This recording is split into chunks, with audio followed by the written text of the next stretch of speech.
नमस्कार।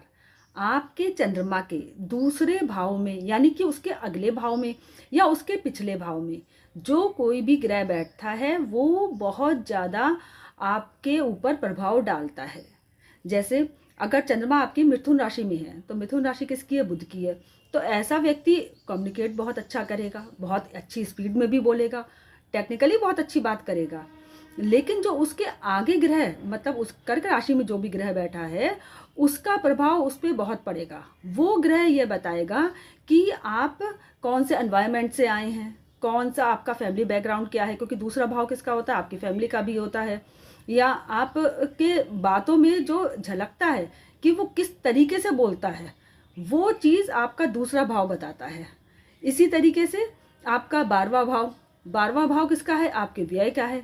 तो व्यय आपके उसके वो जो ग्रह है वो आपके ऊपर वो क्या बताता है कि वो आपका कर्जा कितना है, यानी कि आपकी जिम्मेदारी कितनी है उस ग्रह के प्रति।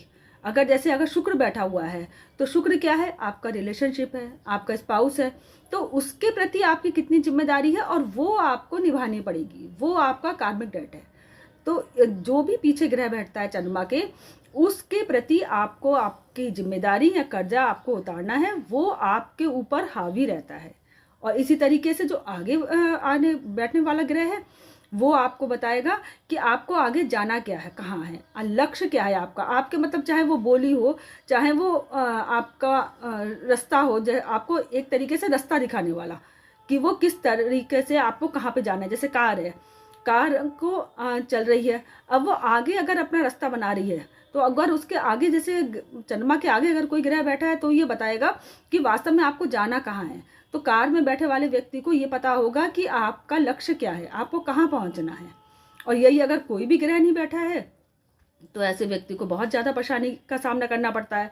काफ़ी जो वो डेवलप है होता है अपने आप, वो अपने आप ही होता है, उसे कुछ भी रेडीमेड नहीं मिलता है, उसे कुछ भी प्लेट में नहीं मिलता है, क्योंकि वो खाली ग्रह है, खाली स्थान है। इसलिए चंद्रमा के आगे और पीछे अगर कोई भी ग्रह ना हो तो इस ग्रह को, इस योग को अच्छा नहीं माना जाता, इसे कमद्रुम योग माना जाता है। क्योंकि व्यक्ति को ये पता ही नहीं होता है कि मुझे कहाँ जाना है, मुझे क्या करना है, क्या मेरी जिम्मेदारी है। इसलिए चंद्रमा के आगे और पीछे बैठने वाले जो ग्रह हैं वो आपको फल देते हैं, वैसा फल जो आपको रिजल्ट बताएगा कि आपको वास्तव में करना क्या है। जैसे अगर शनि पीछे बैठे हुए हैं या आगे बैठे हुए हैं तो ऐसा व्यक्ति काम बहुत करेगा, उसे ये पता है कि मुझे काम बहुत करना है। और जब वो काम करेगा और कलयुग में काम करेगा तो कुछ ना कुछ तो कमाएगा ही, कुछ तो करेगा ही।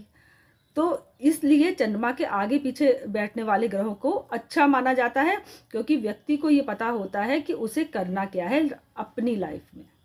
धन्यवाद।